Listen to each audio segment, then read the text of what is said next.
Bonjour à tous, c'est Professeur Missou. Je suis ravie d'être aujourd'hui parmi vous afin de vous parler d'un cours destiné aux résidents.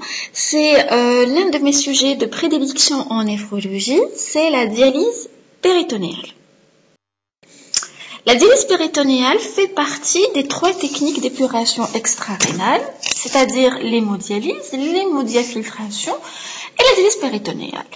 Elle part du principe qu'on va utiliser une membrane naturelle, la membrane péritonéale, et on va introduire à travers un cathéter qui est placé dans la partie la plus déclive de la paroi péritonéale, et à travers lequel on va introduire un liquide dont la composition est judicieusement étudiée afin de permettre les échanges via diffusion et ultrafiltration. Donc tout ce qu'on n'a pas besoin de retenir dans l'organisme va être éliminé dans le liquide de dialyse péritonéale. Et cette différence de concentration va attirer tous les déchets tels que la créatinine du sang vers la cavité péritonéale, et inversement, lorsqu'on a besoin de retenir certaines molécules telles que le calcium, le liquide de dialyse qui est infusé à l'intérieur du péritoine est enrichi en calcium, et ce calcium-là va diffuser inversement vers les vaisseaux, vers le sang. La dialyse péritonéale, comme toute technique de dialyse, elle a des côtés positifs et des côtés négatifs. Déjà, ce qui est positif dans la dialyse péritonéale, c'est que c'est une dialyse à domicile, elle est quotidienne, compatible avec une vie scolaire. C'est-à-dire pour les enfants, c'est la technique idéale. Pour les personnes qui travaillent, c'est la technique idéale, mais aussi pour les universitaires, pour ceux qui poursuivent une vie sociale. Elle nécessite un régime alimentaire moins strict qu'en hémodialyse, puisque c'est une dialyse en continu. Et surtout, elle est la technique la moins coûteuse. À côté de ces points positifs sociaux, il y a des points positifs médicaux certains. Donc déjà, elle est réalisable à tout âge. On peut l'utiliser même chez les nouveau-nés, prématurés, il n'y a pas de souci. C'est une technique avec une meilleure stabilité cardiovasculaire puisque c'est une technique douce et en continu. Donc, elle ne nécessite pas une pompe cardiaque, c'est-à-dire excellente. On peut l'utiliser chez les patients avec des troubles cardiovasculaires sans souci. Le point le plus important, l'avantage le plus important, c'est qu'elle préserve la dialyse résiduelle. Vous savez, en hémodialyse, il y a une circulation extracorporelle avec les lignes et le filtre, etc. Donc, l'organisme va le sentir comme une hémorragie et il y aura des nécroses tubulaires toujours surajoutés à chaque séance. Donc, on perd très vite la fonction résiduelle en hémodialyse. Par contre, en dialyse péritonéale, c'est une dialyse douce et en continu, elle est plus naturelle. Donc, la diurèse est conservée et c'est un acquis vraiment très précieux. La dialyse péritonéale aussi préserve le capital vasculaire, c'est-à-dire que lorsqu'on fait la dialyse péritonéale, on met au repos tous les vaisseaux, ce qui permet de lui donner encore une chance plus tard lorsque la dialyse péritonéale va s'arrêter, puisque la dialyse péritonéale est une technique qui est déterminée dans le temps. C'est au maximum 7 ans et le péritoine va s'user comme toute membrane qui est surutilisée. Donc, on préserve ce capital vasculaire pour donner au patient un regain, c'est-à-dire il va être réadressé en hémodialyse avec un meilleur capital vasculaire.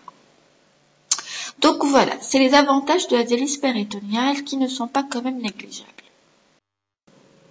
Elle permet aussi de préparer l'abdomen des enfants en insuffisance rénale chronique terminale sous dialyse à la transplantation rénale. Vous savez, en Algérie, c'est une transplantation à partir de dons vivants, c'est-à-dire le donneur est vivant. Et généralement, c'est les parents qui donnent aux enfants, c'est-à-dire c'est un adulte qui va donner à un enfant. Et il y a une grande différence entre la taille de rein d'un adulte et l'espace possible dans l'abdomen d'un enfant. Donc, pour préparer cet abdomen à recevoir un organe de 12 cm, il faut augmenter un peu la surface. Et pour ça, l'ADP est excellente puisqu'on introduit le liquide et ce liquide va distendre l'abdomen pour pouvoir recevoir un jour un greffon adulte. Maintenant, les désavantages, les inconvénients de la dialyse péritonéale, c'est que le patient va dialyser tous les jours. Ça peut être un inconvénient pour certains. Ils ne veulent pas ce nouveau rythme de vie. Et puis, le patient est seul face à la technique, face à la machine s'il est en DPA ou face à la technique lorsqu'il est en DPCA.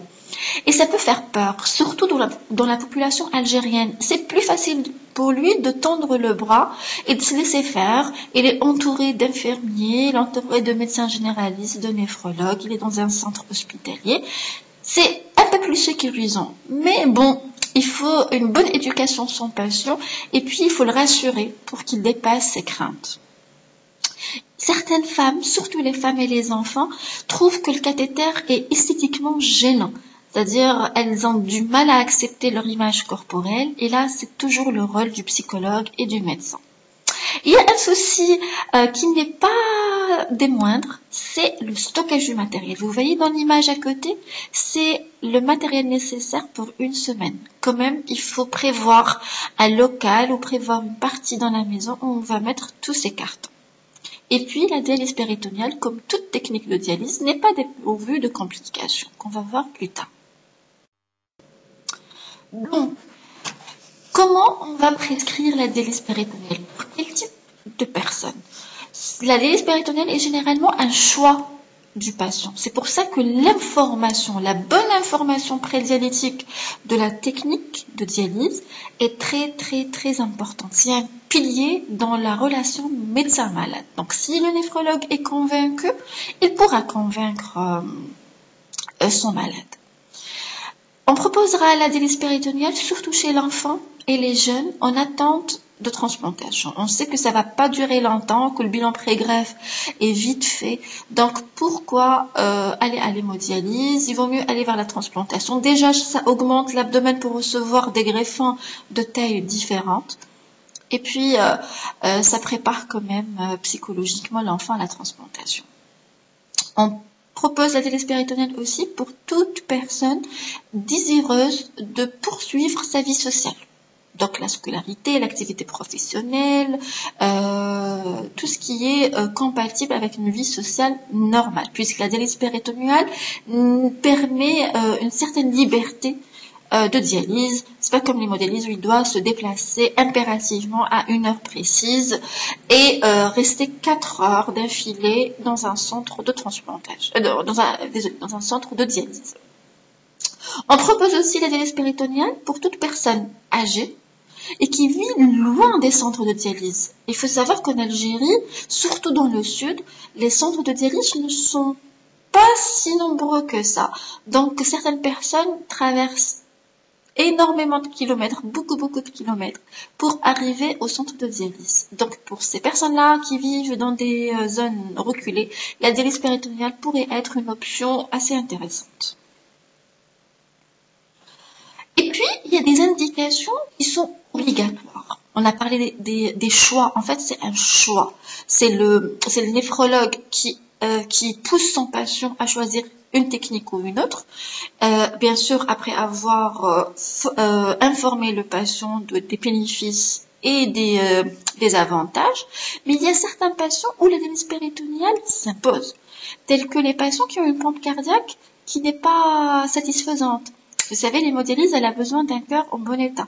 Donc, pour tout patient qui a un problème cardiaque, il vaut mieux passer à la dialyse péritonéale pour ne pas aggraver l'état cardiaque. Deuxièmement, c'est l'épuisement d'abord vasculaire. C'est un patient qui a plus de vaisseaux pour confectionner une fistule ou bien pour mettre un cathéter semi-permanent ou temporaire. Donc, c'est une nécessité de passer à la technique de dialyse péritonéale. Troisième indication forcée, c'est la maladie à embol de cholestérol. Vous savez, cette maladie, elle contre-indique l'anticoagulation.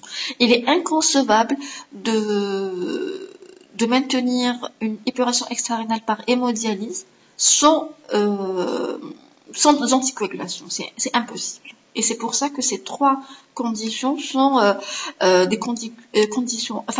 indications absolues de dialyse péritonéale. Maintenant, Les contre-indications de la dialyse péritonéale, il y en a pas mal, mais la plupart sont temporaires. On va commencer par la grossesse. Vous savez qu'on va introduire un liquide à l'intérieur du péritoine, de la cavité péritonéale. Et la grossesse au-delà de 6 mois va prendre tellement de place dans cette cavité péritonéale, l'utérus va pousser, va comprimer quand même cette cavité péritonéale. Dans ce cas, on ne peut pas introduire une quantité de liquide de dialysa suffisante pour assurer une épuration. Et vous savez, avec la fin de la grossesse, les besoins d'épuration sont plus importants. La maman va épurer pour son organisme, mais aussi pour l'organisme du bébé. Dans ce cas, au-delà d'une grossesse de 6 mois, il faut mieux switcher la maman vers l'hémodialyse pour permettre une qualité suffisante pour elle et pour son bébé. La dialyse péritonéale nécessite une cavité péritonéale intacte. Donc, on ne peut pas la proposer chez des patients ayant eu des chirurgies abdominales majeures. Tout simplement parce qu'il y aura des fibreuses. Et le péritoine ne sera pas de bonne qualité. La chirurgie, elle va créer des cicatrices au niveau du péritoine et ça va amputer sérieusement la qualité de la dialyse péritonéale. Donc, il faut pas le faire. Mais aussi pour les personnes en obésité majeure. Vous savez, plus on a un poids, plus on est obèse, plus les besoins métaboliques sont importants. Il faut pas se leurrer, la dialyse péritonéale a des limites. Elle peut pas épurer correctement ou suffisamment les personnes à haute surface corporelle, dont les obèses. Je parle d'obésité morbide. Hein. C'est impossible. Autre contre-indication relative quand même, c'est la polykystose rénale importante. Donc, ces malades-là ont des reins de très très grosse taille, puisque les kystes vont prendre énormément de place, et c'est la même remarque que par rapport à la grossesse. Donc, on ne peut pas introduire la quantité de liquide suffisante pour assurer. C'est au cas par cas, ça dépend. Il y a des polykystoses qui ont des reins de 13 cm, d'autres de 16. Hein. Donc, c'est pas la même chose. Il faut juger le cas par cas et voir la quantité qu'on peut introduire dans l'abdomen sans trop augmenter la pression intra-abdominale, parce que vous allez voir plus tard que ça pose des problèmes autres généraux. Donc, lorsque on peut introduire la quantité de liquide nécessaire pour épurer un organisme donné, à surface corporelle donnée. Donc, pourquoi pas? Oui, on propose la dialyse péritonéale. Maintenant, si c'est pas possible, si les reins sont très très très augmentés, l'hémodialyse serait la meilleure alternative. La deuxième contre-indication, c'est toute pathologie digestive avec des stomies diverticuleuses ou acides qui vont, dans le même principe, amputer la surface d'échange ou augmenter le risque infectieux. Les stomies, ça augmente le risque infectieux, les diverticuloses aussi. L'acide va augmenter, déjà, il y a de liquide à l'intérieur de la cavité péritonéale, il est très difficile d'introduire un liquide avec une acide déjà préexistante. Bien sûr, les patients à hygiène limite avec des infections à répétition, ceux-là, de toute manière, ils vont user leur péritoine très vite. Infection sur infection, péritonite sur péritonite, et le péritoine va faire plein de cicatrices. Il ne sera pas apte à procurer une bonne dose de dialyse. Et bien sûr, les patients dont on suspecte une mauvaise observance au traitement, celui qui fait un échange par jour, celui qui saute une journée, ceux-là ne sont pas des bons candidats, puisque la dialyse péritonéale, le principe de la dialyse péritonéale, c'est une dialyse en continu.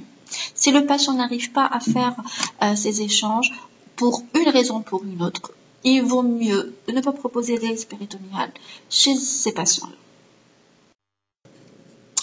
Il y a aussi la contre-indication, c'est toujours des contre-indications au cas par cas, parce que ça dépendra de chaque personne. Le troisième groupe de contre-indications, c'est les patients qui présentent soit une malnutrition sévère, soit qui présentent des troubles métaboliques glucidolipidiques importants. Malnutrition sévère, pourquoi? Parce qu'il faut savoir que le péritone est une membrane naturelle. Lorsqu'il y a un échange à travers cette membrane, il y a toujours une perte de protéines. Et cette perte de protéines, qui est majorée lors des épisodes infectieux, va décompenser déjà une malnutrition préexistante. Donc il faut faire très attention, il faut demander aux patients d'avoir un régime riche en protéines, mais malheureusement, la plupart des patients ne peuvent pas se permettre ce type de régime et ça reste toujours, le point, c'est le médecin qui va évaluer son patient et décider s'il peut faire ou pas son régime. Ça dépendra de son niveau socio-économique. Maintenant, pour les patients qui ont un trouble majeur du métabolisme glucidolipidique, c'est un problème autre. Je vais vous l'expliquer tout de suite. Vous savez, lorsqu'on introduit un liquide à l'intérieur du péritonéum, ce liquide est très riche en glucose. On va voir tout à l'heure pourquoi.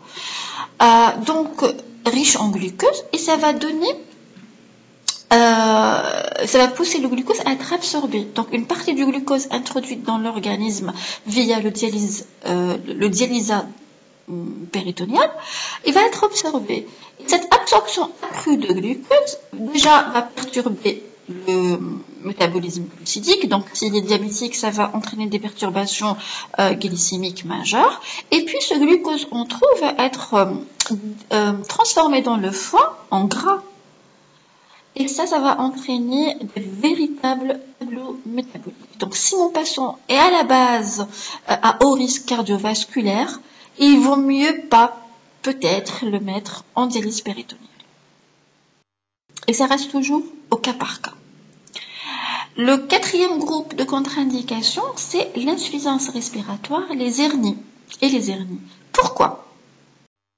Tout simplement, lorsqu'on introduit un liquide à l'intérieur de la cavité péritonéale, on va augmenter la pression intrapéritonéale. Et cette pression va pousser dans tous les sens, en haut, en bas, vers l'avant. Donc, lorsque la pression est en haut, ça va entraîner une diminution de la course diaphragmatique. Donc, pour les personnes qui ont une insuffisance respiratoire, ça va vraiment les gêner. On va sentir qu'ils sont en dyspnée. Mais il y a aussi le risque de développer des véritables pleurésies. Donc, il y aura une communication, tellement la pression est importante dans le péritoine, il y aura une communication entre le péritoine et la plèvre. Donc, il y aura des pleurésies à répétition. Pour la pression qui va pousser du côté de la paroi abdominale, on aura une augmentation des risques d'hernie, donc de complications d'hernie. Donc, si le patient déjà a une hernie minime, elle va être aggravée par l'augmentation de la pression intrapéritonéale. Donc, soit il faut la traiter avant, au même temps que la pose du cathéter de DP, ou bien la surveiller très étroitement. Donc, lorsque la pression va pousser vers le bas, on aura une communication, un liquide qui va aller dans les bourses. Donc, on aura comme ça des bourses, le liquide de dialysa va être extravasé dans les bourses et ça va vraiment poser des problèmes parce que ça va s'infecter puisque le liquide est très riche en glucose. D'où l'intérêt de administrer une quantité déterminée de dialyse, c'est-à-dire la quantité, le nombre de millilitres que je vais introduire dans une cavité donnée doit être judicieusement calculé. Et on va voir plus tard comment on détermine avec exactitude la quantité de liquide à introduire. Le sixième groupe de patients où la DP serait plutôt contre-indiquée ou bien au minimum pas assez efficace, c'est les patients anuriques et à péritoine hypoperméable. Donc on va voir plus tard qu'est-ce que ça veut dire péritoine hypoperméable. Mais pour les personnes anuriques, ça veut dire qu'il n'y a pas du tout de fonction rénale résiduelle. Toute l'épuration de l'organisme dépend essentiellement de la dialyse péritonéale et il ne faut pas se leurrer. La dialyse péritonéale, c'est quand même 12 ml minute. Ce n'est pas suffisant chez certaines personnes. Donc, il faut peser le pour et le contre et déterminer les besoins métaboliques de chaque patient avant de proposer telle ou telle technique de dialyse. Pour pouvoir prescrire la dialyse péritonéale, il faut s'habituer au matériel. Déjà, le premier matériel très important de dialyse péritonéale, c'est le cathéter de dialyse péritonéale. Et ce cathéter, le meilleur cathéter plutôt en dialyse péritonéale, c'est le cathéter de Tenkov, à double manchon. Ça veut dire qu'il y a deux cuffs. Vous voyez, tout à gauche, il y a un cathéter avec un seul cuff. Ça, c'est les anciens. Et puis, avec l'évolution de la technique, on va voir plus récemment, un cathéter déjà pré-courbé avec deux keufs qui vont fixer le cathéter dans sa position initiale, dans la position idéale. La position idéale d'un cathéter de Tinkoff, c'est dans le cul-de-sac de Douglas, tout simplement parce que c'est la partie la plus déclive de la cavité péritonienne, ce qui permettra de drainer la totalité du liquide infusé. Donc la position idéale, c'est lorsqu'on fait un téléthorax après un ASP plutôt. Après la pose du cathéter de dialyse péritoniale, on fait un ASP face et profil. Face, il va me renseigner sur sa position. Il doit être médian. Ça veut dire dans la continuité de la ligne médiane.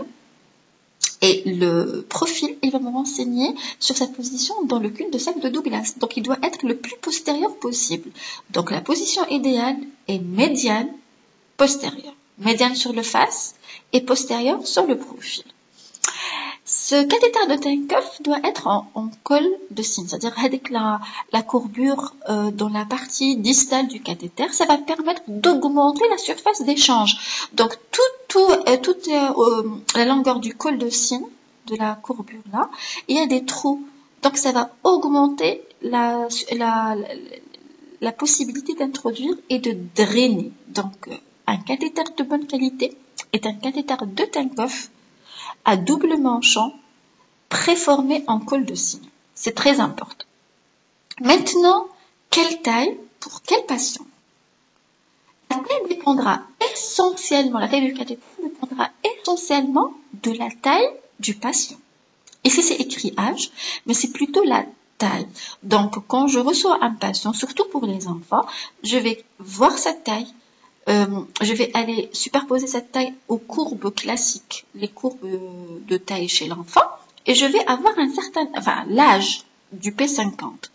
Et à partir de là, je vais déterminer la taille du cathéter nécessaire pour cet enfant qui va permettre de poser ce cathéter et de le mettre directement dans le cul-de-sac, c'est-à-dire la distance entre l'ombilic et le cul-de-sac de Douglas. Pour un nouveau-né, c'est 32 cm, pour un nourrisson, c'est 37 cm, pour un enfant jusqu'à l'âge de 12 ans, c'est 42 cm, pour le grand enfant, c'est-à-dire au-delà de 12 à 21 ans, c'est 57 cm, et chez l'adulte, c'est 62 cm. Donc la technique de pose de cathéter, c'est pas pour les néphrologues, c'est pour les chirurgiens. Quoique la pose médicale peut être réalisée par un réanimateur ou par un néphrologue. On va faire, ce cours-là va être fait en topo, par vidéo. Je vais vous expliquer étape par étape comment on met un cathéter, comment on fait la pose médicale d'un cathéter de DP. Ce que je voudrais vous dire, c'est que pour l'adulte et l'enfant supérieur à 3 ans, l'émergence, le trou d'émergence du cathéter doit être absolument sous-ombilical. Pourquoi? Parce que c'est pour optimiser la pesanteur. C'est-à-dire pour drainer mieux lorsqu'il est inférieur, dans le cathéter, la sortie est inférieure, ça va optimiser la pesanteur, optimiser le drainage. Par contre, pour les enfants dont l'âge est inférieur à 3 ans, la sortie du cathéter doit être sus-ombilicale. Pour une raison toute bête, parce que ces enfants sont porteurs de couches. Donc, il est inconcevable de faire sortir un cathéter dans un milieu septique. La sortie du cathéter est préférentiellement faite à gauche, tout simplement parce que ces enfants ou ce patient en dialyse péritoniale pourrait être demandeur de transplantation rénale. La transplantation rénale est le plus souvent faite à droite. Donc, on préserve le côté droit. Maintenant, vous connaissez les cathéters. On va passer aux autres matériels. Donc, on a le prolongateur. Au-dessous du cathéter, il y a le prolongateur. Ce prolongateur, on va l'adapter. Vous voyez le cathéter, en fait, c'est un tuyau, c'est un simple tuyau auquel on va accoler le prolongateur pour pouvoir utiliser les différentes marques de poche de dialysa péritoniale. La troisième image, c'est le fameux pesant. C'est un matériel très nécessaire en matière de dialyse péritoniale puisque ça permet de préciser avec exactitude la quantité de liquide qu'on est en train d'infuser. Donc, ça va nous permettre d'être plus précis dans l'infusion. Et la grande image, c'est les poches de dialyse péritonéale. Ici, la marque, c'est Fresenius, avec, c'est des poches bibac, c'est-à-dire il y a deux bacs. Et on va voir pourquoi ces poches sont plus intéressantes. On va voir plus loin. Donc, la qualité du liquide qui est introduit dans le péritoine est indispensable. Les compositions sont judicieusement étudiées pour permettre d'épurer ce qu'on a besoin d'épurer et de récupérer ce qu'on a besoin de récupérer. Il faut savoir que les échanges se font certes par diffusion, par différence de concentration, mais aussi par ultrafiltration grâce à une force osmotique plutôt. Cette force osmotique est réalisée grâce au glucose dans la plupart des cas. Donc le glucose va avoir une force osmotique donc qui va attirer l'eau et c'est ça qui fait que le patient en DP a une ultrafiltration. Il y a plusieurs types de poches. Chaque poche a ses points positifs. Chaque type de poche a ses points positifs et ses points négatifs. Donc voilà ce qu'on a en concret. Il y a plusieurs poches avec agents osmotiques différents. Il y a les agents osmotiques cristalloïdes, c'est-à-dire tout ce qui est glucose. Ceux-là sont utilisés pour les stases courtes. On va voir plus loin pourquoi.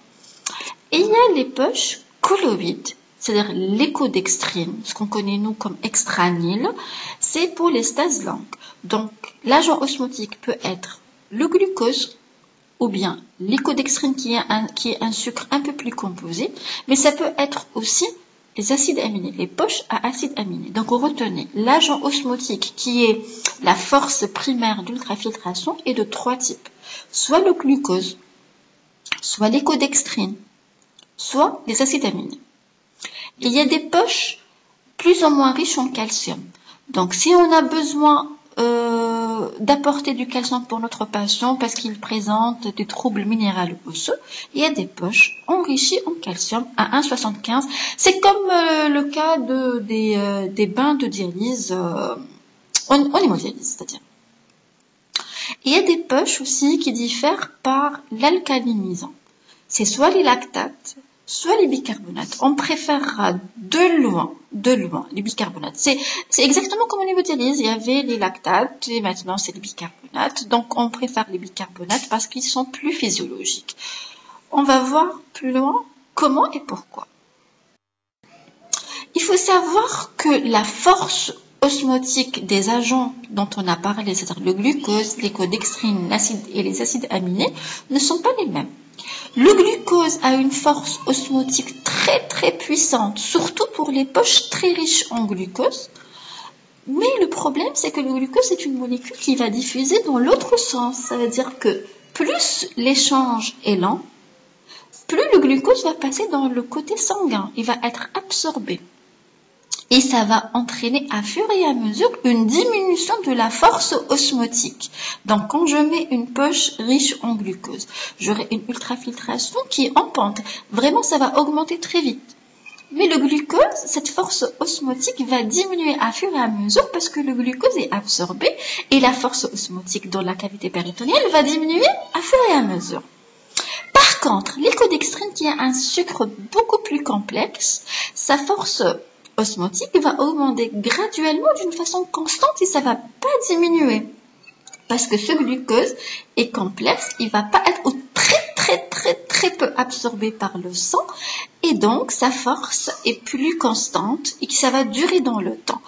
Dans ce cas, on va déduire que les poches à glucose, pour maintenir l'ultrafiltration chez ce patient, il faut faire des stases courtes, c'est-à-dire qu'on va utiliser les poches glucosées pour des stases inférieures à 4 heures. Alors que pour l'écodextrine, dont la force est graduellement croissante, on va l'utiliser pour les stases longues, donc les stases de plus de 4 heures. Et on va voir tout à l'heure comment on va distribuer ces poches-là.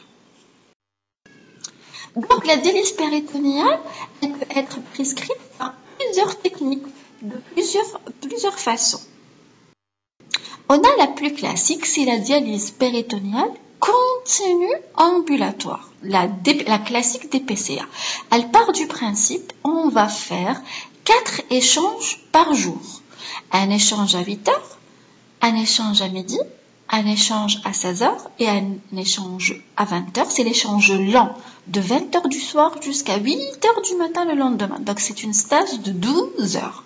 Chaque échange est fait d'une succession d'actes. D'abord, le patient va drainer, c'est-à-dire il va se connecter à la poche, aux poches de dialyse péritonéale qui sont préformées, ils sont donnés au patient tel quel. Donc il va mettre la poche remplie, celle où il y a le liquide de dialyse en haut, dans la potence, et la poche vide en bas, dans le sens de la pesanteur. Il va connecter son cathéter à ce système de double poche, il va ouvrir son cathéter, et tout de suite, il y aura un drainage. Donc, ce qui était dans son ventre va passer dans la poche vide. Une fois le drainage complet, il va fermer la poche de drainage pour permettre l'infusion. Ça veut dire qu'il va introduire un liquide frais, un nouveau liquide de dialyse péritonéale dans son abdomen. Bien sûr, selon la prescription, chaque patient c'est différent. Un va introduire 1 litre, l'autre 1,5 litre, l'autre 2 litres, etc. Une fois que l'infusion est faite, il va se déconnecter complètement de ce système double poche. Il va fermer son cathéter, il va jeter ce système double poche, et puis le temps de la stase, il va vivre sa vie, tout simplement. Donc, classiquement, il va faire un échange à 8 heures, à midi, à 16 heures et à 20 heures. Donc, on aura 3 échanges courts de 4 heures et un échange long de 12 heures, celui du soir. Il y a aussi d'autres techniques, c'est la dialyse péritonéale automatisée. Elle est subdivisée en 3 catégories. Donc, on a en haut, c'est la dialyse péritonéale automatisée continue cyclique. Ça veut dire qu'elle est en continu. Il y a toujours du liquide dans l'abdomen du malade. Celle-là, c'est exactement l'inverse de la DPCA, la DP continue ambulatoire, la manuelle. Donc ici, dans la DP automatisée, on va utiliser une machine. Donc, c'est pas le patient qui va faire les échanges manuellement, mais c'est la machine. Le soir, avant de dormir, il va se connecter à une machine qui est prédéterminée. C'est-à-dire le programme est prédéterminé par le médecin. Il va préciser la durée des échanges, la fréquence des échanges, combien elle va injecter, comment elle va drainer, etc. Et tout sera enregistré à l'intérieur de la machine. Donc, le médecin va voir, il va contrôler tous les échanges. Comment ça se passe? Le soir, le patient va se connecter à cette machine qui va faire, puis il va dormir. La machine va assurer les échanges tout au long de la nuit. Le lendemain matin, avant de s'éteindre, la machine, elle va infuser une quantité de liquide qui est prédéterminée par le médecin. Donc, ce patient va avoir des échanges le soir et un ventre plein, un échange long le matin. Donc, c'est exactement l'inverse. La DPCA, c'est l'inverse. C'est des échanges le matin avec stase longue le soir. La DPA continue cyclique, c'est des échanges le soir automatique par la machine et un ventre plein, un échange lent le jour. Passons à la DPA continue optimisée, la CO. Celle-là, c'est exactement la même chose par rapport aux échanges du soir, qui met la DPA continue cyclique, mais pour optimiser, puisqu'elle s'appelle l'optimiser, c'est-à-dire le patient a besoin d'énormément, il a beaucoup de besoins métaboliques. Donc, pour augmenter la qualité de dialyse, on va rajouter un échange le matin. Donc, le patient va se connecter à la machine chaque soir pour faire des échanges. La machine, avant de s'éteindre, va laisser une quantité de liquide pour la stase longue tout au long de la journée. Mais en plus, le patient va effectuer un échange manuel à 16 heures. Comme ça, il va renouveler le liquide. Il va faire une stase de 4 heures avant de se brancher à la machine le soir. Donc, il va optimiser, il va augmenter la qualité de dialyse en ajoutant un échange manuel au cours de la journée. Généralement, c'est à 16 heures. Puis, on a ce qu'on appelle la dialyse péritonéale automatisée intermittente. Celle-là, elle est destinée aux patients avec moins de besoins métaboliques. Ces patients vont faire certes l'échange le soir avec la machine, ils vont se connecter, la machine va faire des échanges toute la nuit, mais le matin, elle va pas infuser un liquide. Ça veut dire qu'elle va drainer la totalité du liquide qui est à l'intérieur de son ventre et elle va le laisser ventre vide la journée. C'est pour ça qu'elle est intermittente, c'est-à-dire qu'il dialyse uniquement le soir. Alors que pour les deux techniques, il dialyse soir et jour, tout au long de la journée, c'est-à-dire sur les 24 heures. L'intermittente, il dialyse uniquement le soir et le matin, son ventre est vide. Bien sûr, il va de soi, et vous devez connaître, étant résident en néphrologie et spécialiste en néphrologie en cours, que la dialyse péritonéale automatisée a une qualité de dialyse meilleure que la dialyse manuelle, c'est-à-dire la DPCA, la continue ambulatoire. Pourquoi? Déjà parce qu'il y a plus d'échanges, donc on renouvelle le liquide plus rapidement. Ça augmente sérieusement la qualité de dialyse. Mais aussi et surtout, c'est que la dialyse péritonéale automatisée, on la fait le soir. Et le soir, on est couché. Donc, lorsqu'on se couche, lorsqu'on est en position couchée, le liquide de dialysé va s'étaler sur tout au long du péritoine postérieur. Contrairement au matin, où on est debout. Donc, le liquide de dialysé va descendre. Il va prendre juste la partie inférieure de la cavité péritonéale. Ce qui va faire que la DPA, elle va utiliser une surface d'échange supérieure, ce qui fait une qualité de dialyse supérieure. Donc maintenant qu'on connaît les techniques, qu'on connaît les indications, qu'on connaît les contre-indications, comment prescrire cette dialyse péritonéale? La prescription initiale, la toute première. Donc lorsque le patient pose le cathéter de DP, il faut déterminer la quantité qu'il va infuser et le rythme des échanges. Il y a une prescription initiale qui est faite pour tous les patients. Après 2 semaines, on va évaluer déjà la qualité de dialyse, combien il fait d'épuration, le KT sur V, la volumétrie, c'est-à-dire est-ce que l'UF est suffisante ou pas, est-ce que c'est adapté, la qualité de vie aussi. L'évaluation va permettre l'ajustement et comme ça, on va faire une dialyse adaptée à chaque personne. Donc, c'est une dialyse sur mesure, personnalisable, ce qui est le point très important, le meilleur avantage de la dialyse péritonéale. C'est une technique qui s'adapte à la vie. C'est pas le patient qui s'adapte à la dialyse, c'est la dialyse qui s'adapte à la vie du patient. La prescription initiale à l'étranger, c'est celle-là. Et je vais vous expliquer qu'est-ce qu'on fait en Algérie puisqu'on n'a pas les liquides à acide aminé. Donc, normalement, j'ai un patient qui a une fonction rénale résiduelle, il va commencer par 3 échanges. Donc, il ne va pas commencer par les 4 échanges habituels, 8 heures, midi, 16 heures, etc. Normalement, il commence par 3 échanges. 1 à 8 heures qui va durer 4 heures, donc de 8 heures à midi, avec un liquide glucosé isotonique. On va voir tout à l'heure où je mets un isotonique, intermédiaire et hyperosmolaire, hypertonique. Donc, on va commencer par 2 litres de liquide glucosé isotonique avec une stage de 4 heures. Donc, si le patient a un poids supérieur à 50 kg, on va commencer par 2 litres. Si le patient a un poids inférieur à 50 kg, je parle de l'adulte, inférieur à 50 kg, on va commencer par 1,5 litre. Donc, il faut retenir. 50 kg, c'est la barrière. Plus de 50 kg, on va donner des échanges de 2 litres de prime abord, puisqu'il va supporter. Et pour les patients inférieurs à 50 kg, on va donner des échanges de prime abord de 1,5 litre.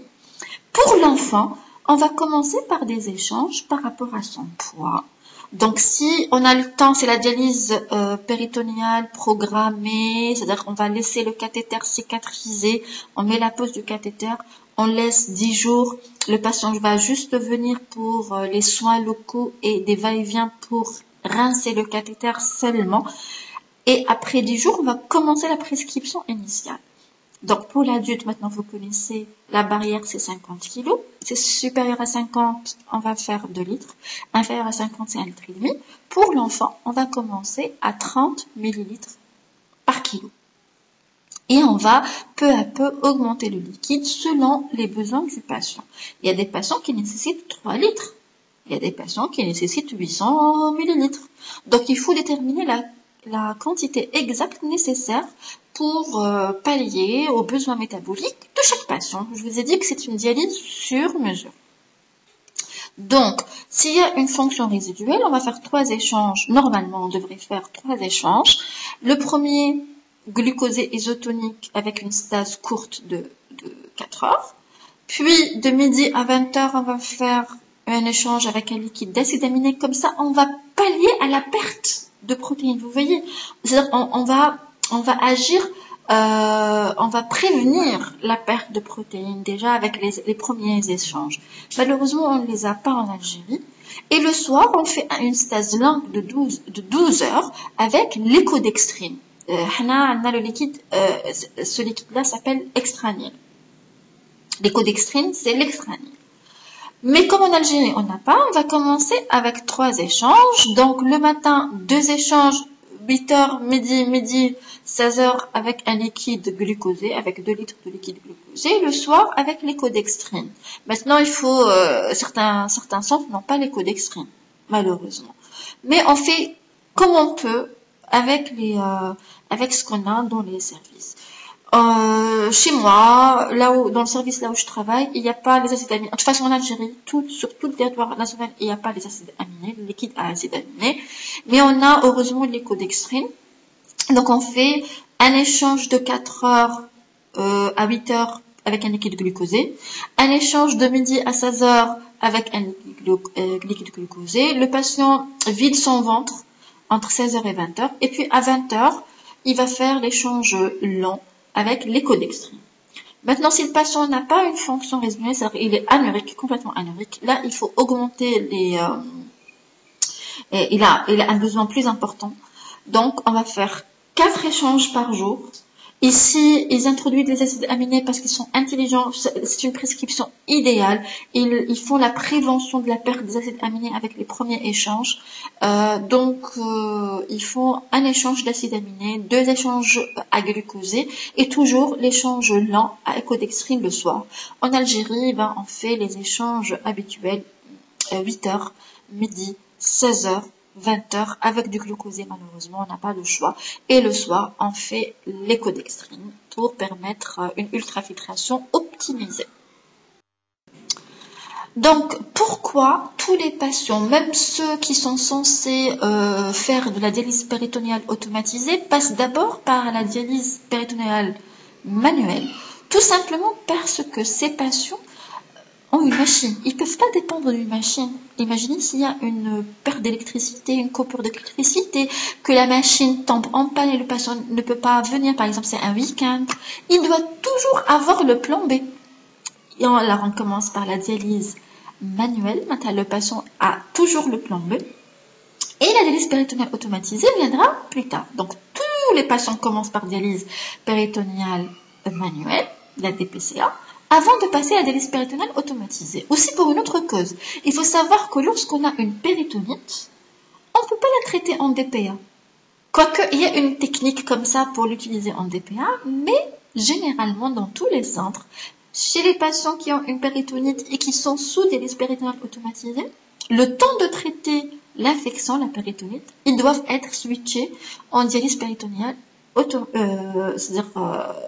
continue, ambulatoire, la manuelle, pour traiter cette péritonite. Quoique j'ai une petite technique comme ça pour traiter les péritonites en dialyse péritonéale automatisée, que je vais partager avec vous dans un topo particulier.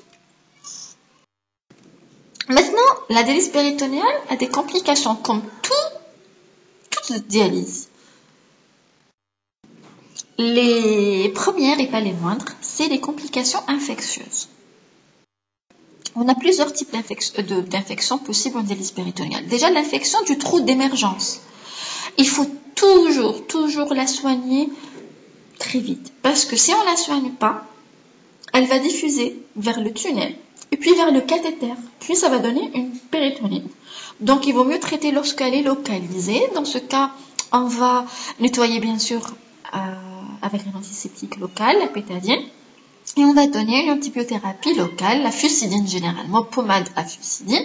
Et on va surveiller parce que si ça se traite pas, le patient, dans 15 jours ou même pas, il va avoir une péritonite à surveiller très étroitement. Maintenant, les tunnelites et les péritonites, ça vient très vite. Entre tunnelite et péritonite, c'est une question de quelques heures. Une fois qu'on ne traite pas, la tunnelite doit être traitée comme la péritonite.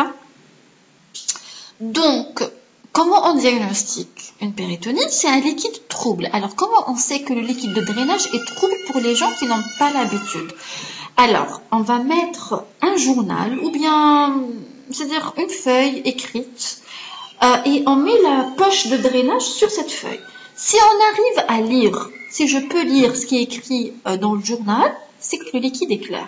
Si j'arrive pas à lire, que c'est flou, c'est le liquide est trouble. Maintenant, à fur et à mesure que vous allez travailler en dialyse péritonéale, vous allez très vite reconnaître un liquide.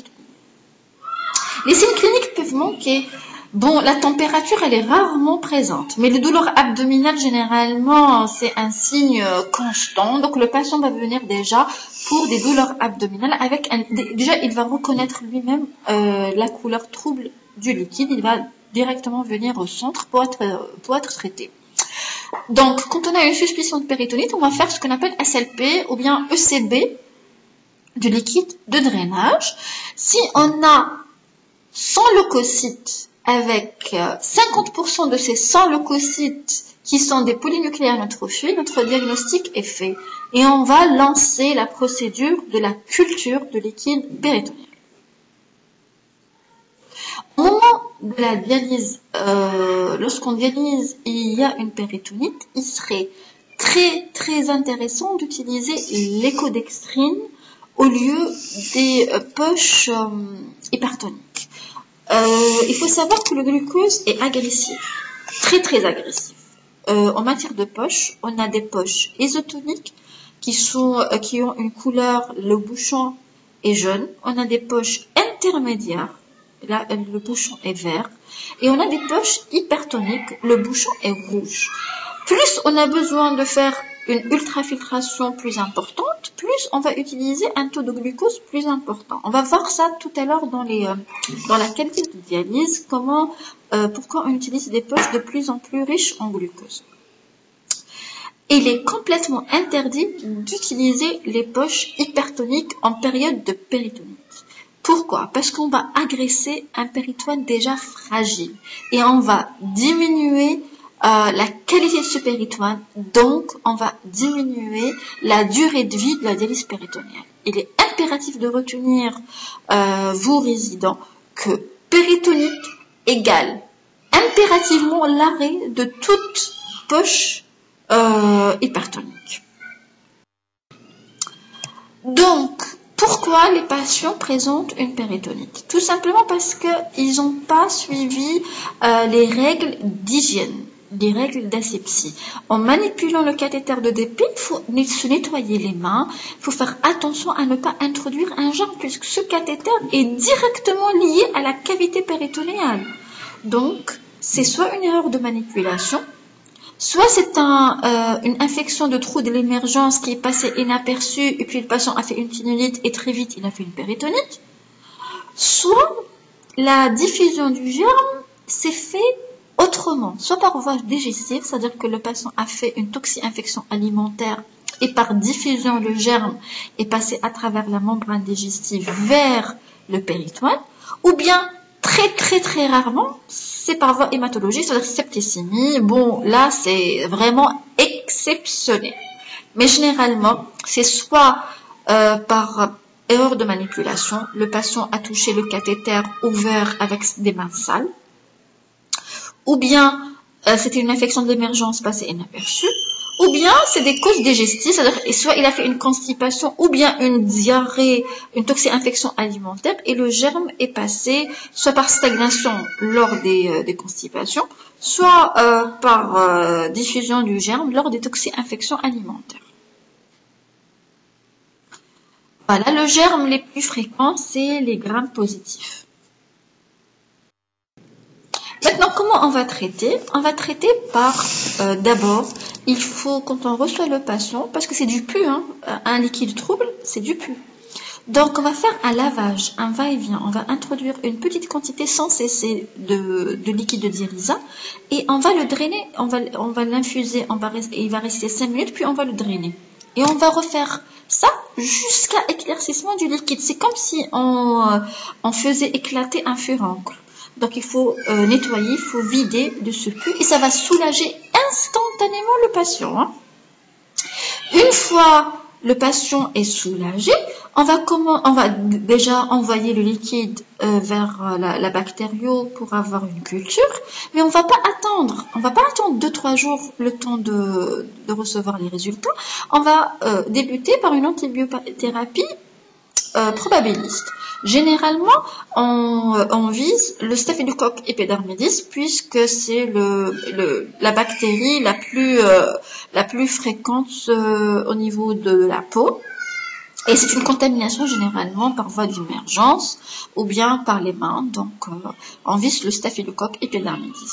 On va utiliser une céphalosporine de première génération à laquelle il faut absolument associer un aminoside. Toujours. La voie est intrapéritonéale, c'est-à-dire on va mettre l'antibiotique par voie intrapéritonéale. Et on va ajouter 2500 unités d'héparine par poche pendant les premières 48 heures pour empêcher la formation de fibrine. Vous voyez, avec l'infection, l'inflammation, il y aura de la formation de fibrine et ça peut boucher le cathéter. Donc, pour ne pas perdre de cathéter comme ça bêtement, il faut toujours mettre l'héparine pendant les premières 48 heures d'un épisode de péritonite. La durée de traitement est entre 7 à 21 jours. La réponse clinique va être très vite présente dans les 24 heures. Il va être soulagé, il n'aura pas de douleurs. Biologiquement, ça va être en 3 jours, c'est-à-dire que le liquide va devenir plus clair, que tout va devenir, tous les normes biologiques vont être dans les normes et les leucocytes vont disparaître en 7 jours. Bien sûr, après un épisode de péritonite, lorsqu'il y a une guérison, tout de suite après la guérison, il faut changer le prolongateur. Donc, on va changer la partie qu'on peut changer facilement. On va enlever le prolongateur et le remplacer parce qu'il est très difficile de stériliser un matériel étranger en plastique, comme c'est le cas du prolongateur. Maintenant, je vous donne cette planche parce que c'est le saint graal de toute personne qui travaille en dialyse péritonéale. C'est la quantité exacte d'antibiotiques qu'on doit injecter en intrapéritonéal. Je vous ai dit qu'on va commencer par une céphalosporine de première génération plus aminoside. Voici les doses qu'on va utiliser. Après, en 3 jours, on va recevoir la salpée et on va déterminer le microbe exact avec les sensibilités. On va changer l'antibiothérapie si le microbe est résistant à l'antibiothérapie initialement administrée. Donc vous voyez ici qu'il y a une multitude de classes d'antibiotiques. Il y a un traitement intermittent et un traitement continu. Qu'est-ce que ça veut dire intermittent? C'est-à-dire qu'on va le faire uniquement dans la stase du soir, la stase longue. Et l'administration continue, c'est-à-dire qu'on va le faire dans chaque échange, celui de 8 heures du matin, de midi, de 16 heures et de 20 heures, dans tous les échanges. En Algérie, je vous recommande particulièrement à utiliser l'administration en continu. Parce que si on demande au patient de le faire uniquement le soir, il va l'oublier une fois sur 2. Alors que si on le demande de le faire à chaque échange, au moins on est sûr qu'il va le faire, c'est quelque chose d'automatique, il va être obligé de le faire à chaque échange. Mais si on le demande de lui faire une fois par jour, il va certainement oublier. Donc, par expérience, utilisez le traitement continu. Je précise que les doses sont prescrites par milligramme par litre. Si on prend par exemple l'amicacine, vous voyez ici il y a LD et MD. Je vais vous expliquer, il n'y a pas de souci, hein. C'est pas très compliqué. LD, ça veut dire la dose de charge. Lorsque je reçois mon patient, je vais lui donner cette dose de charge pour pouvoir nettoyer et améliorer la clinique très vite. Donc, je reçois mon patient, je fais le va-et-vient, le rinçage du liquide. Je vais vous expliquer qu'on va faire un rinçage pour enlever le maximum de pus. Et puis, on va faire une dose importante, c'est la dose de charge, pour essayer de nettoyer le plus rapidement possible la cavité péritonéale. Ici, c'est écrit 25. C'est 25 mg par litre. Alors que les poches de DP viennent avec les poches pré-remplies, c'est des poches de 2 litres. Attention, donc je vais introduire 50 mg dans la poche. Après, il y a la prescription MD, c'est la dose d'entretien. Donc, première dose, généralement on traite le patient dans la dose de charge, on va le faire le soir. Comme ça, il va être en contact avec une dose importante d'antibiotiques dans la stase longue le soir. Et le lendemain matin, dans chaque échange, à partir du lendemain matin, il va faire plutôt 24 mg par poche dans chaque échange. Donc, dose de charge une seule fois dans la stase longue du soir, le jour du diagnostic de l'infection péritonéale. Et puis, dans chaque échange, pendant 7 à 21 jours, selon la clinique, on va faire des doses d'entretien qui sont, pour l'amicacine en tout cas, de 24 mg par poche. Donc, j'espère que vous avez compris comment on prescrit un traitement d'abord probabiliste, puis efficace selon la sensibilité du germe. Donc, on commence par faire des échanges, on envoie le liquide, le temps de le recevoir, déjà c'est le soir. On va faire un échange lent avec une dose de charge. Donc, on va recevoir déjà le premier résultat, comme quoi c'est une péritonite. On n'a pas la culture, pas encore. Donc, on va faire un traitement probabiliste céphalosporine de première génération plus amicacine sans oublier l'héparine pendant 48 heures. On va donner la dose de charge le soir. Le lendemain matin, il va commencer son schéma avec les doses d'entretien et l'héparine pendant les premières 48 heures. Après, au bout de 3 jours, on aura la culture. Si le germe est résistant aux céphalosporines de première génération amicacine, on va changer selon la sensibilité de ce germe.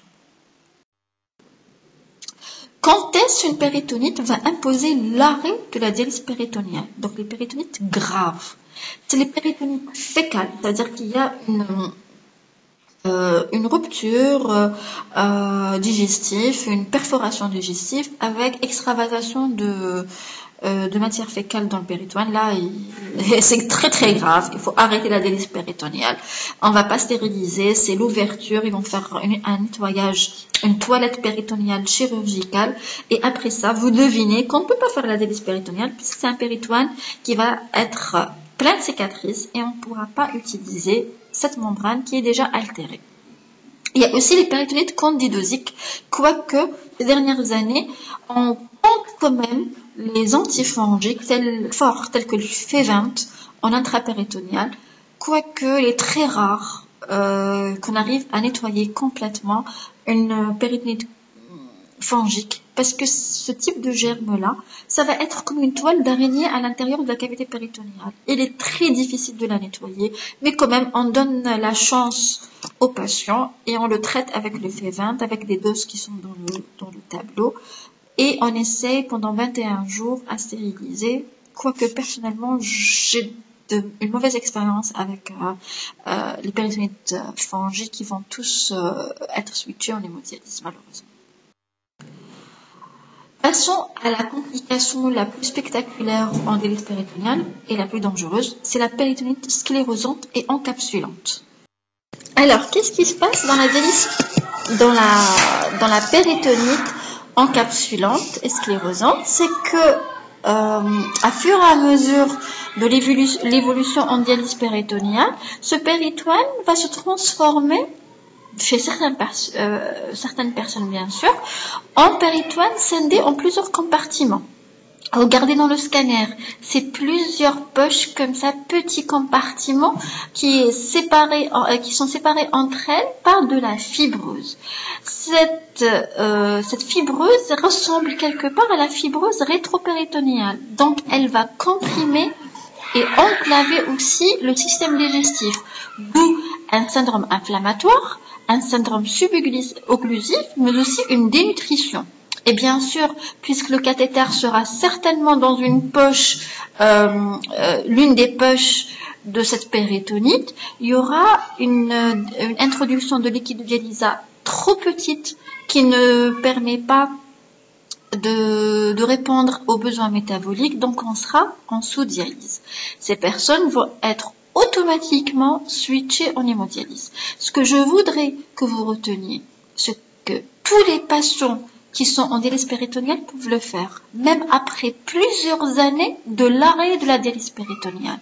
Donc imaginez un patient qui est switché en hémodialyse pour une raison ou pour une autre, qui va faire un syndrome subocclusif, un syndrome inflammatoire, une dénutrition, et sans cause évidente, on ne peut pas rattacher à ce tableau clinique à une des complications de l'hémodialyse. Il faut toujours y penser, puisqu'il peut la développer des années après l'arrêt de la dialyse péritoniale. La même chose si ce patient est transplanté. Il peut le développer en transplantation, surtout si on sait que cette péritonite sclérosante et encapsulante est favorisée par l'administration des CNI, plus particulièrement la cyclosporine. Donc, un patient en DP est un historique qui doit rester dans la tête du médecin.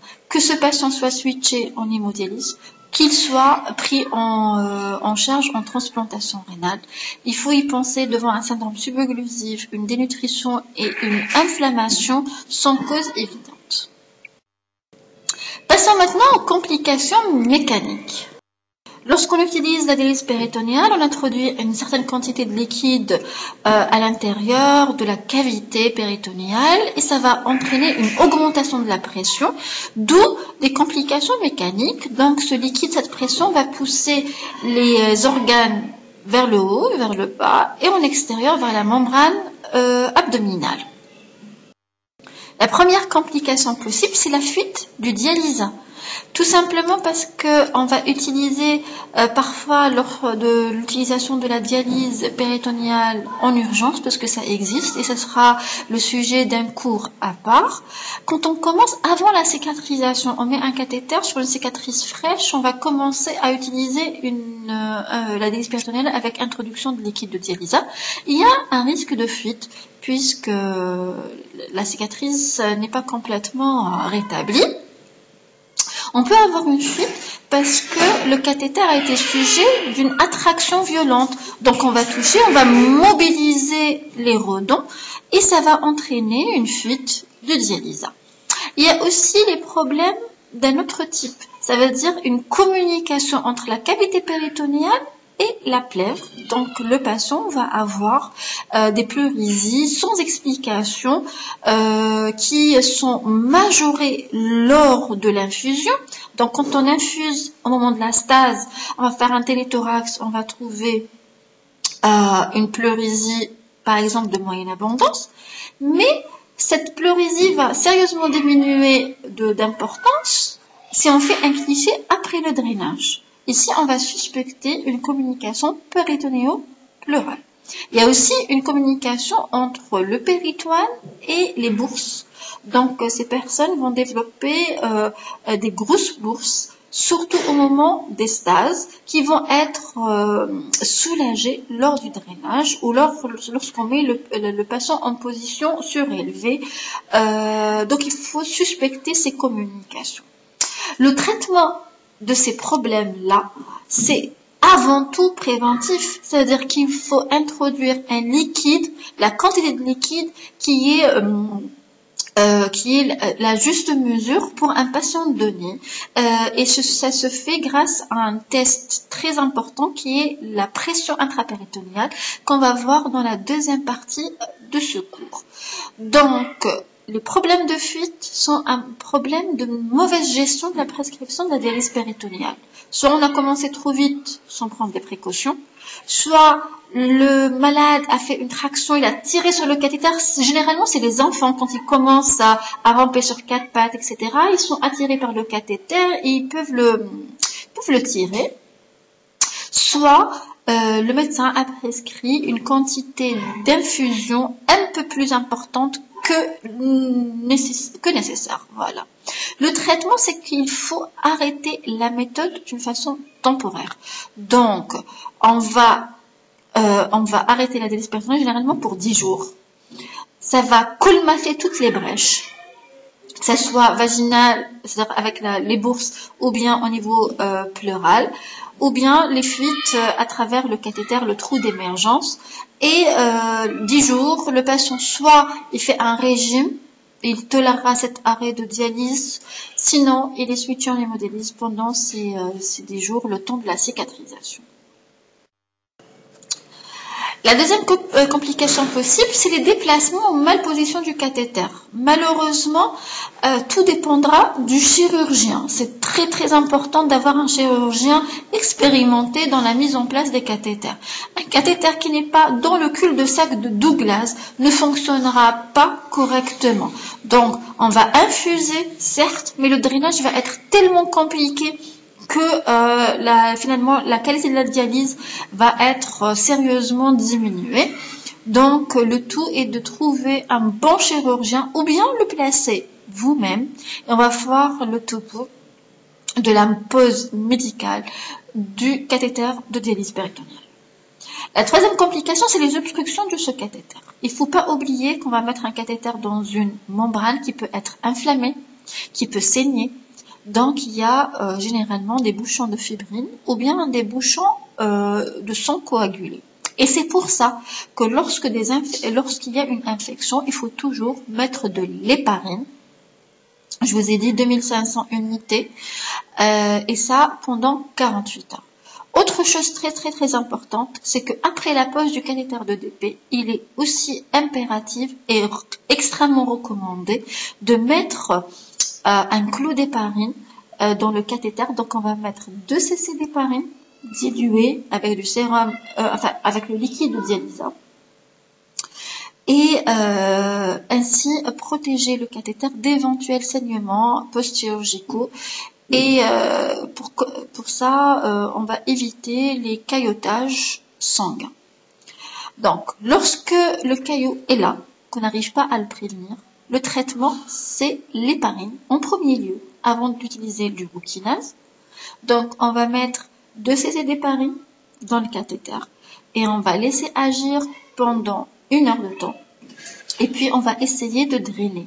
Si ça ne marche pas, on va réutiliser l'héparine, donc 2 fois héparine, puis on peut passer à l'urokinase. Donc, pour l'urokinase, on va utiliser aussi 2 cc qu'on va injecter par seringue dans le cathéter et on va laisser agir 1 heure. Et puis, on va drainer. Maintenant, si ça ne marche pas, il faut absolument remplacer le cathéter, malheureusement. Vous voyez ici sur l'image un caillot de fibrine qui ressemble et qui mime parfaitement la forme du cathéter. Et dans la poche de drainage, vous voyez un caillot de sang qui aussi a la forme du cathéter. C'est pour ça qu'il est impératif de prévenir leur formation grâce à l'héparine au moment de la pose du cathéter de DP, puisque ça va être hémorragique. Il faut mettre de l'héparine, 2500 unités, pendant les premières 48 heures. La même chose au cours des péritonites, puisque c'est une inflammation, le péritone peut saigner. On va mettre l'héparine en préventif pendant les 48 premières heures de la péritonite. C'est impératif de retenir ça.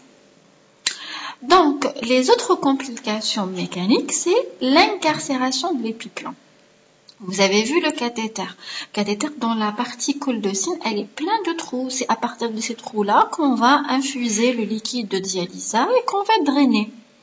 Lorsque ces trous sont en contact de l'épiplan, lorsqu'on va drainer avec la force de la pesanteur, l'épiplan va rentrer comme une soupape, comme un mouvement de succion à l'intérieur de ces trous.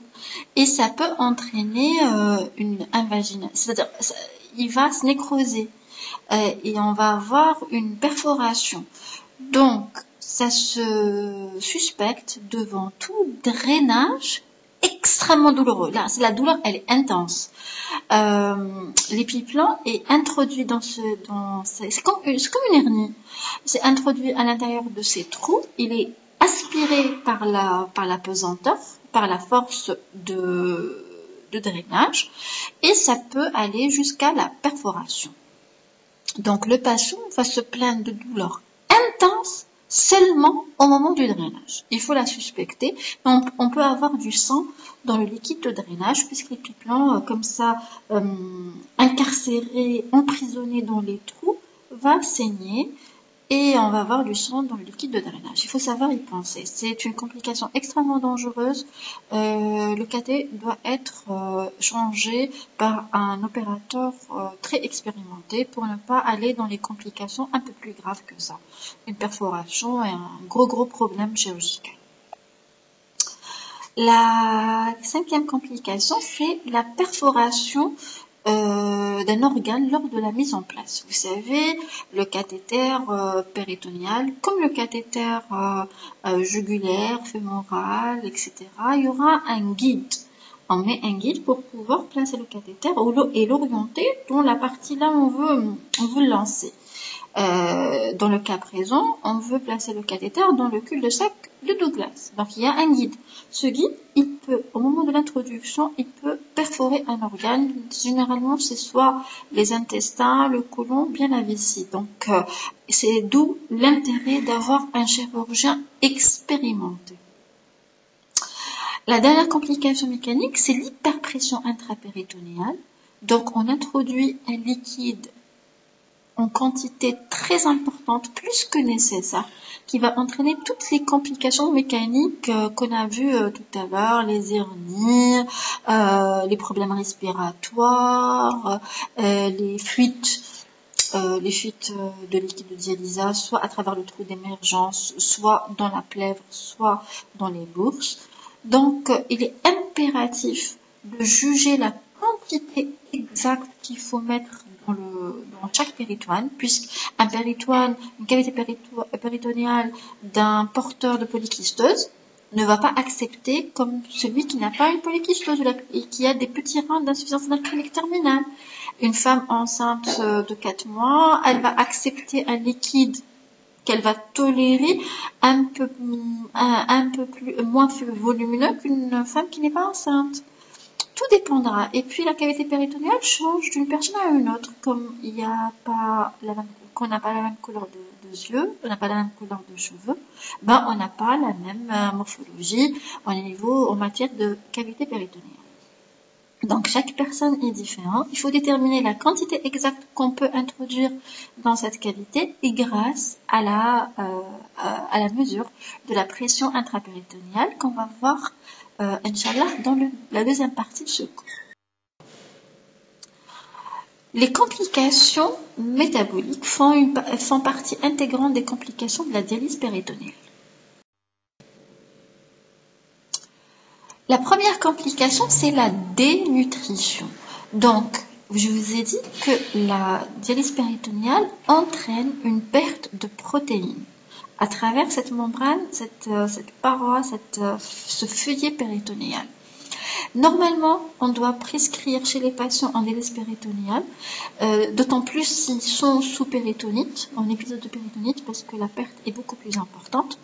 on prescrit un régime riche en protéines, chose qui est rarement possible, surtout chez certaines catégories de la société.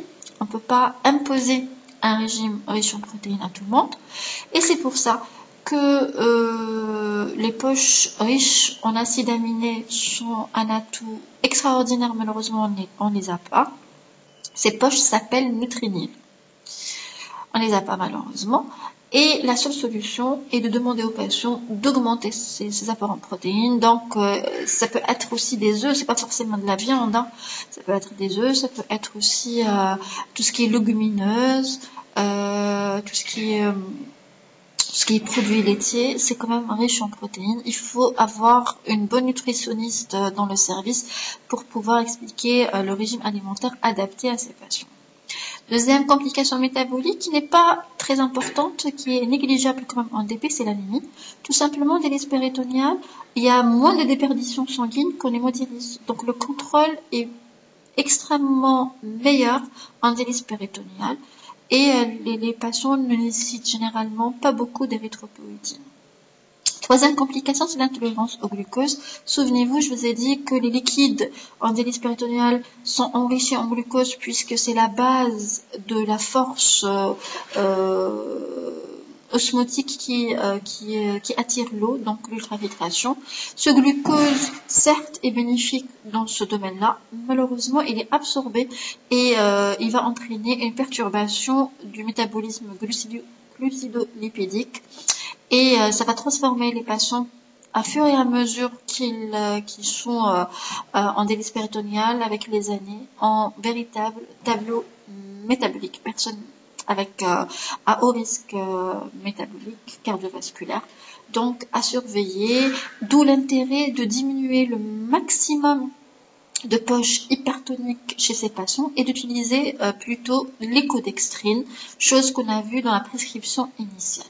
Donc ici, on parle des poches extrêmement riches en glucose, donc les poches hypertoniques qu'on va voir une à une avec la quantité de glucose qui est dans chaque poche et comment les reconnaître par le code couleur. La quatrième complication, c'est des hypotensions. En fait, en délice péritonéale, on ne peut pas déterminer à l'avance l'UF. Chaque péritoine est particulier. Il a une force, une possibilité d'ultrafiltration propre à lui. C'est pas comme l'hémodialyse où on va déterminer genre 2 litres en 4 heures, 3 litres en 4 heures de dialyse. En délice péritonéale, on ne peut pas gérer. Donc certains patients peuvent faire une ultrafiltration trop importante, plus que ce que leur métabolisme nécessite. Ils peuvent faire des hypotensions, donc ils sont à surveiller très étroitement. Il faut enrichir le régime en sel. Donc ils ont le droit de manger salé pour pouvoir pallier cette ultrafiltration importante. Voilà, donc on a fini la première partie de la délice péritonéale, là où je vous explique le gros de la délice péritonéale, le matériel nécessaire, comment on fait la première prescription, quelles sont les complications les plus fréquentes, les points importants de la prescription de l'héparine dès la pose du cathéter de DP et puis à chaque épisode de péritonittement dans 48 heures, c'est très important pour permettre la survie de la technique. Et vous avez vu que le néphrologue est au premier plan et c'est lui qui doit convaincre son patient et surtout adapter la délice péritonéale à ses besoins métaboliques. Donc on va continuer la deuxième partie, Inch'Allah, de ce cours. On va parler de la qualité de dialyse et comment adapter la technique à chaque besoin.